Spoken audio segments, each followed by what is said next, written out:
దేవుని పనిలో మిక్కిలి బలమైన వారందరూ బలహీనులే. మోషే యొక్క బలహీనత కోపం. ఐగుప్తీయుని హత్య చేశారు, బండను కొట్టారు, 10 ఆజ్ఞల పలకను పగలగొట్టారు. అట్లాంటి వాణ్ణి దేవుడు భూమి మీదనున్న వారందరిలో మిక్కిలి సాత్వికునిగా మార్చారు.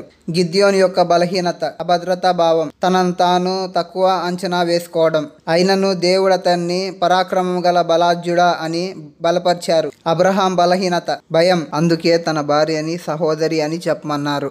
అయినను దేవుడు అతన్ని విశ్వాసులందరికీ తండ్రి అని పిలిచారు. దుడుకు బలహీనమైన స్వభావం గల పేతురును నీవు పేతురవు రాయిగా దేవుడు మార్చారు. వ్యభిచారి అయిన దావీదును అతడు నా ఇష్టానుసారుడైన మనుష్యుడు అని దేవుడు మార్చివేశాడు. యోహాను ఉర్మెడు మనస్తత్వం గలవాడు, అట్లాంటి వాడు ప్రేమ అపోస్తుడుగా మారిపోయారు.